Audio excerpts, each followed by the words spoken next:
Well, you're describing the ego in general. It's not simply your ego, so don't be too personally concerned about this. The ego today oscillates between the rajasic state and the tamasic state. And it's not happy when it doesn't have anything to do, then it feels out of sorts, And most egos hate Sundays because there isn't enough to do, and they hate the other days because there's too much to do, So they're never going to be happy. And they want structure and they hate structure. And they're always running away from their unhappiness and creating more unhappiness.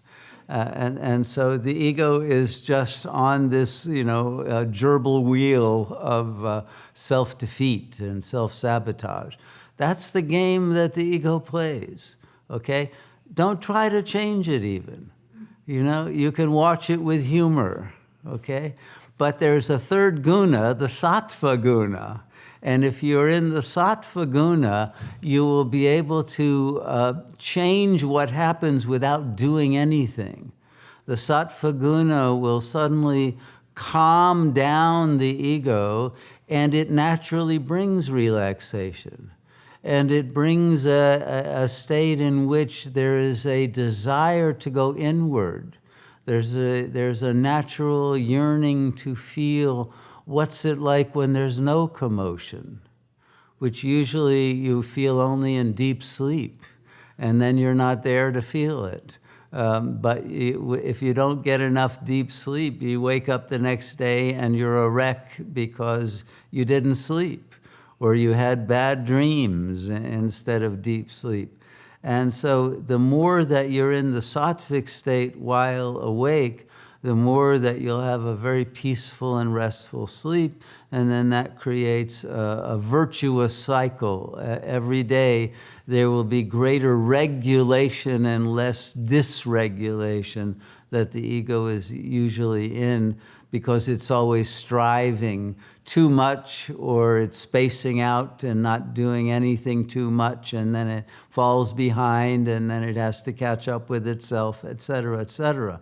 So this whole game can be observed and will be changed by the sattvic guna. And when you're in the sattvic guna enough, you want to be in the state of the kumbhaka. You want to be in the state where your breathing is very slow, and the space between breaths is increased. And there's a space between thoughts, and you want that to increase. So you actually feel peace of mind and presence without the burden of having to think something and figure something out and achieve something. And that gives you a space to renew your energy, your life energy. And the prana begins to be received from the Shakti that is flowing, that you can finally perceive. And when you perceive it clear enough, long enough, the sattva becomes sat. You realize that the one who is observing it is not the ego at all. And it becomes soul level observation.